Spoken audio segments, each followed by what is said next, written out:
Let's talk about the pain of detaching from a situationship or something we may have thought was a relationship. Why does it hurt so bad to detach from that? Why is it so painful? I think there was a song Whitney Houston sang, Why Does It Hurt So Bad? Why Do I Feel So Sad? Something along those lines. I think it was in I think they played that soundtrack in the movie Waiting to Exhale, I believe. And that song is so true. Let's get ready to talk about that. Why does it hurt so bad? It hurts so bad because you sat there and you have poured your heart and soul into a relationship. Now, this for men and women, but primarily women. You poured your heart and soul into a relationship. Correction, most of the time it was a situationship. You may have thought it was a relationship, but the other person wasn't as invested into said relationship. Therefore, it was a more of a situationship. Or sometimes we know that it's not really a relationship. We know it's a situationship.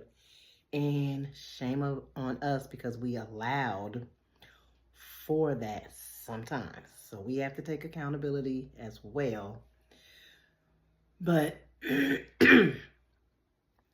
it's so painful because you've invested so much emotionally. That's the part. Your emotions are so entangled and so intertwined with this other individual who just simply was emotionally unavailable. That's what happens. We are emotionally available. We are pouring into the other individual, but nothing is being properly or evenly reciprocated, if at all. Sometimes it's not reciprocated at all.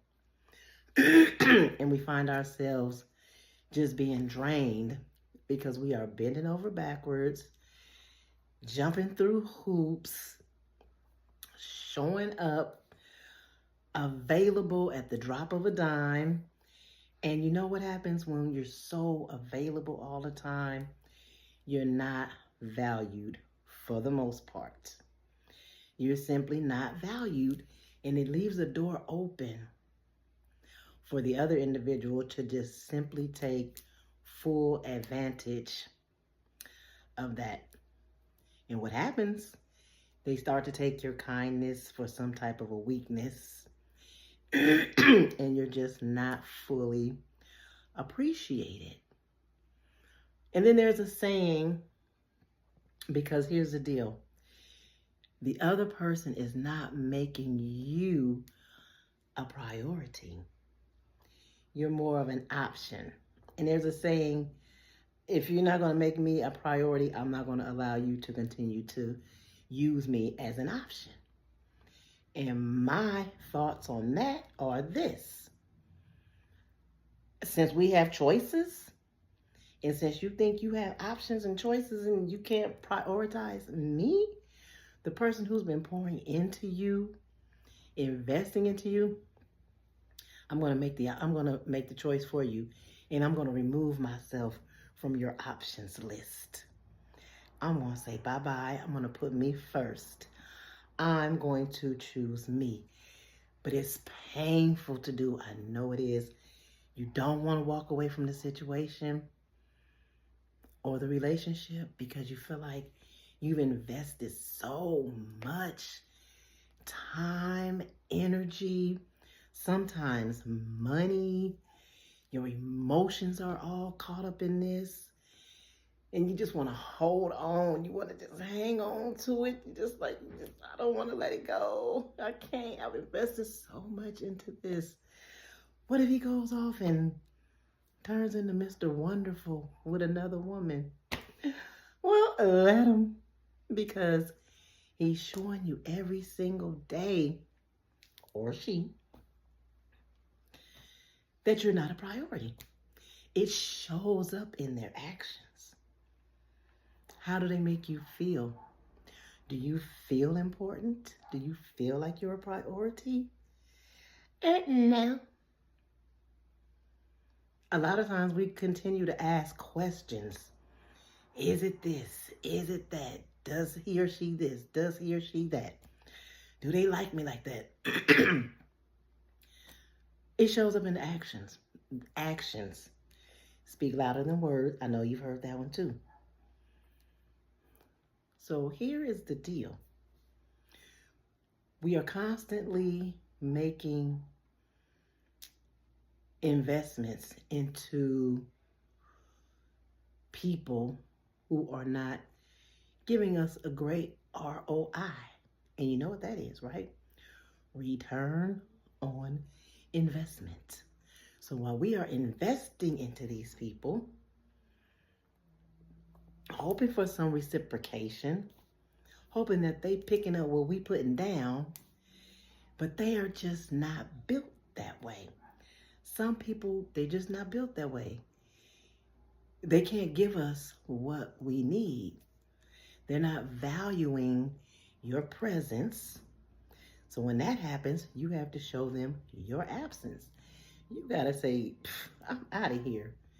You can't appreciate all of this goodness that's in front of you, then I need to move on. But we don't want to, because we just so emotionally invested, financially invested sometimes. But back to the investment part.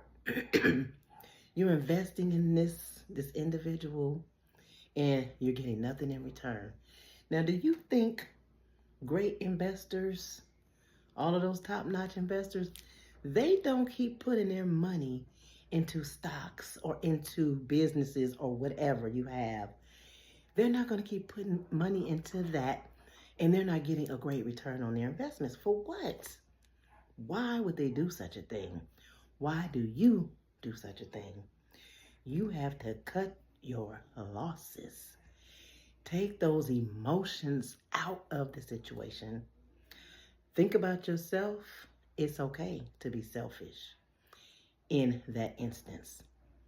Because if not, you're going to continue to stay invested into that, and you're not getting anything in return.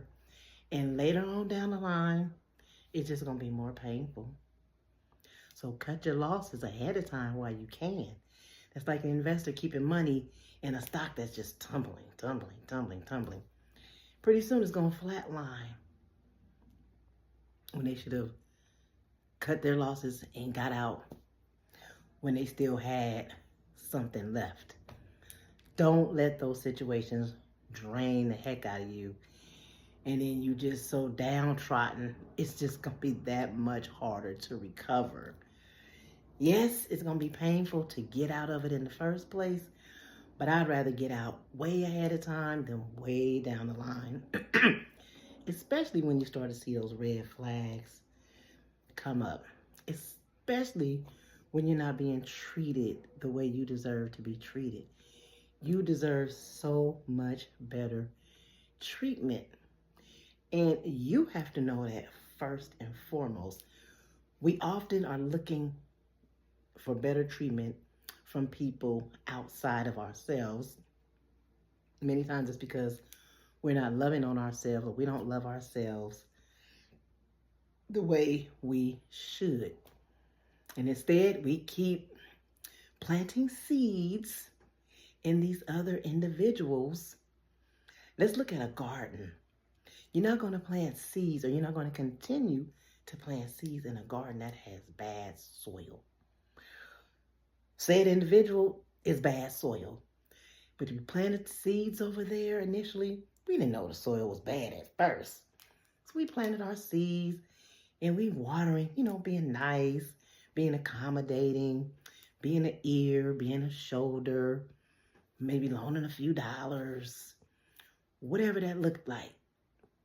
So planting, watering, and that soil, it was never catching the seeds. Nothing was sprouting. Nothing was coming up to help you reap any type of a harvest. Those seeds just laid there dormant. I don't care how much you watered them, how much you put all the little food and seasoning to make them grow. Nothing happened. Are you going to keep continuing to, just imagine you had a garden. Are you going to keep tending to that garden? Once you find out the soil is bad, you're like, oh my God, this soil is no good. I got to take my seeds, or I got to get new seeds because you wasted all of those seeds. You did it in good faith though, so hey, you leave that there. So you'll take all of your new seeds that you have and you're going to plant them in better soil. New soil. Soil that you know is rich and nurturing and can give you a great harvest. A soil that is going to take those seeds and sprout some goodness to you, some virtue, some value. Going to give you back all the work you put into that, tending to that garden, investing into that person, pouring into that person. You want some goodness to come back to you. It's only right, correct? Balance. You planted the seeds, the soil is there, all is good, sun is shining, might get a little rain. Rain is good, rain is healthy. All of that's going to help that new harvest that's going to come to you, that's going to be good for you. So don't be fixated on the pain when that other situationship is no good for you anymore. People are weird, really. Some people get a kick out of seeing other people suffer and out of seeing other people sad. I mean, I think it's a little sickness because who wants to see somebody suffer and who wants to see somebody sad? But some people get a kick out of that. I don't. I don't like being mishandled. My saying is this. If I'm going to come into somebody's life, it's definitely going to be for a benefit. Your life is going to improve because I'm going to bring some sunshine, some happiness, some positivity into your life.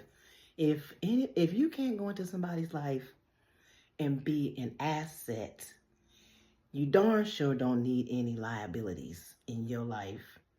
And don't go into somebody else's life being a liability. And if you open up your door, you open up your heart to other individuals, if they are not being an asset to your life and they're being a liability, you know what the liabilities are. Always negative, always nagging, always begging, always got a problem, always need a favor, never have anything good to say, only want to call you up to dump all of their terrible, horrible life stories on you and then go on about their merry little way and you sitting there with all this heaviness on you. Does that sound like that was any type of an asset to you? No. Those were all liabilities. And to back this up a little bit, when you're in relationships or situationships, you have to ask yourself, what are the pros in this person and in this relationship or situationship? And what are the cons? Because in every situation and relationship, there are pros and cons. You got to make that list. Sit down, take your time, make a list. And if there are more cons, obviously, in the relationship or situationship, then pros, light bulb, you already know what it is you need to do. You need to cut it. You need to make your cutoff game be stronger. And you got to know that it's okay to do that. If we don't take the time when we're supposed to and move all of the junk and the gook, people, places, all of that stuff out of the way, out of our lives, then how can we have room for what's waiting for us right on the other side of the wall? So if we want that goodness that's waiting for us on the other side of the wall, it's simple. Well, sounds simple, can be simple. It's a journey, and it's okay. One day at a time. Just clear the junk out. Lose the people, lose the losers that are no longer serving you, probably was never serving you to begin with. And we just have to deal with getting over that hump, because I promise you, when you get over to the other side and you are happy and you see all the goodness and the blessings and the way you were supposed to be valued and treated on the other side, you're going to be thinking to yourself, you're going to look back and you're going to be like, what took me so long? What took so long for the light to come on? Because it is so much better over here on this other side, where I am valued, I am appreciated. What I'm giving, it's being reciprocated.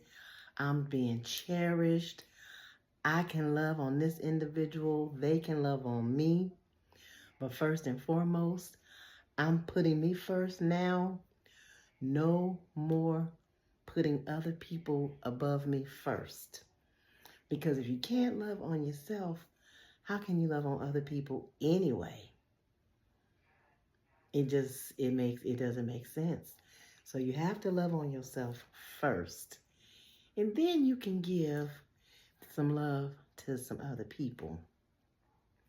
But first and foremost, we have to stop letting people take advantage of us. And that is whether that's friendship or a so-called relationship. Because people only do to us what we allow them to do. We allow it. If you don't shut it down immediately, they're going to just keep taking. And they're going to just pull your soul on out. Because that's what you're going to give them. You're giving them your heart and your soul. You don't have boundaries. There are plenty of videos that float around that talk about boundaries, how to set boundaries. For one, I'm guilty. I didn't know how to set boundaries. I was afraid to tell people no because I didn't want to lose or jeopardize friendship. But in hindsight, was it a friendship? Makes you think, right? Because if it's a friendship, the individual that you're going to tell no to, they're going to understand and they'll figure out a different way.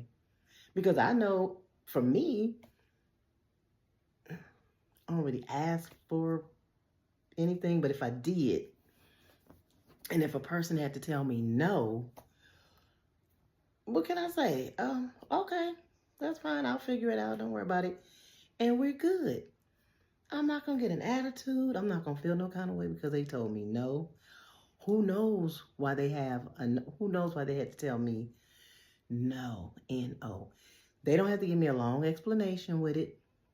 You know, one thing I found out about people, my observation, when somebody is telling you something or you ask them something and they give you this long explanation with it, they over-explain. To me, that's a red flag. To me, I think you are telling some stories. You're lying somewhere in there, because why all the over-explaining? You know, they just add way too much. It doesn't match. The conversations don't match. Why are you giving up so much information? I asked you a simple question or a simple favor, and you go into this long, old, drawn-out explanation. I didn't need to know all of that. It was a simple yes, I can, or no, I can't, whatever that looks like. So I started just like really analyzing when people do that. And it just makes sense that you're over explaining for a reason. I don't know, but I think you're kind of telling the story somewhere in there. But no judgment here. I just let them go on with it. And okay, noted. Okay. But anyway, I don't get mad if somebody has to tell me no. And that's because I'm a real friend. I understand. No judgment here.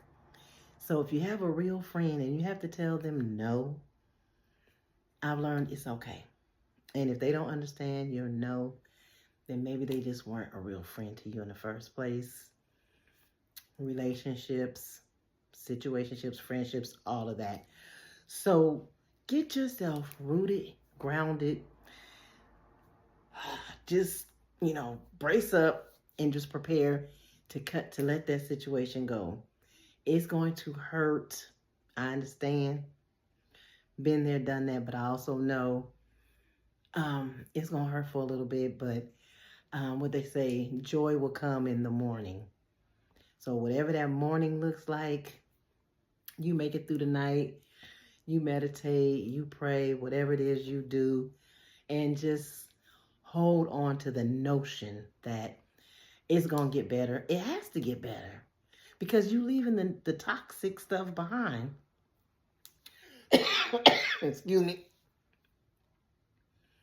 But we get so addicted to the toxic relationships and toxic behaviors.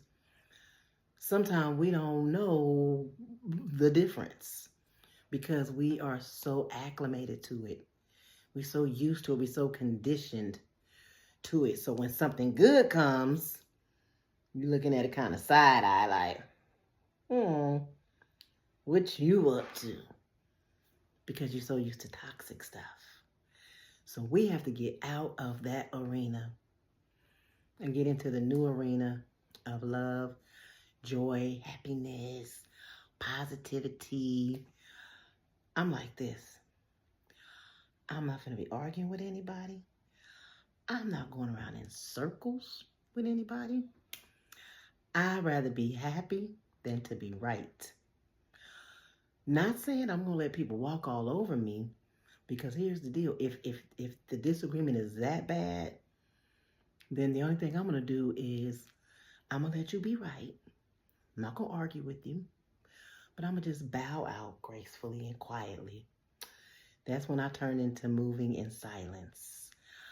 I don't have to tell anybody what I'm getting ready to do. I'm just going to do it.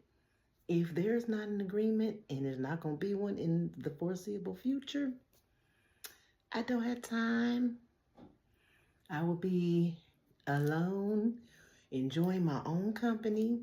I don't have time. I don't have time for the headaches and the arguing, the going around in circles. I don't have time to let you gaslight me. Been down those roads before. I don't plan on going down them again. So if you're dealing with any of those types of situations, brother or sister, kiss them goodbye.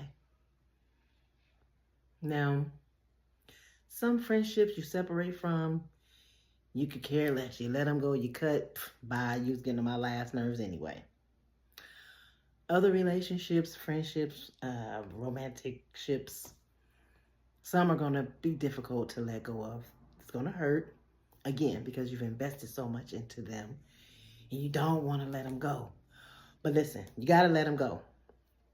But anyway, I just want to do a video and talk and touch bases on that because I know, there are a lot of people out there in pain. They're hurt because relationships didn't work out. This person that you thought they were not that. It was an illusion. They just played with you, played in your face. And then you finally woke up and saw them for who they really were. And now you feel like you were stuck. So I just wanted to come here and talk to those who feel like they're stuck. You don't have to be stuck. If you have to cry, crying is good. Clears out the eyes, clears out the dust out your eyes, something like that. Clear it, clear your soul, clear your system, cleanse yourself of that situation. A good cry always makes me feel better immediately after. Do a good cry, you know, that ugly cry. Then when you done, you're like, whew, all right, I feel better now. What's next? Okay, what's on the agenda? And then you go on and you go on about your business. They'll miss you. They'll miss you. What they say, you never miss your water until your well runs dry. If you were that good person to them, they'll miss you. But that's not your problem. Let it be their problem. What you need to know in your own mind is you didn't lose. They lost. They lost. They missing out on all your goodness that you were providing. They were draining you, and they didn't care to pour back into you. Okay? So I want you to keep that in mind. Give the video a thumbs up. I hope this has helped somebody. I hope this has shed some light, opened some eyes, some light bulbs come on. Just a little pep talk. Been there, done that. So I want to uplift you and let you know that it's going to be okay. Anyway, let me have your comments in the comment section. I love to read them. I love to engage with you in them. And like I've said before, stay tuned. Eventually, I'm going to start doing some lives. So I would love to engage with you guys in real time. So more of you, let me know when you are free and available. So when I put these lives together, we can come together and we can all chit chat in the comment section as I talk to you guys. It'll be great. I know it's going to be fun. So I'm excited to do that. If you're new, welcome. Thank you for subscribing. If you are a returning viewer or subscriber, bless your heart. I thank you for your support. I thank you for your comments. I thank you for all your thumbs up. Don't forget, you guys, thumbs up the videos. It's free. It only takes a second.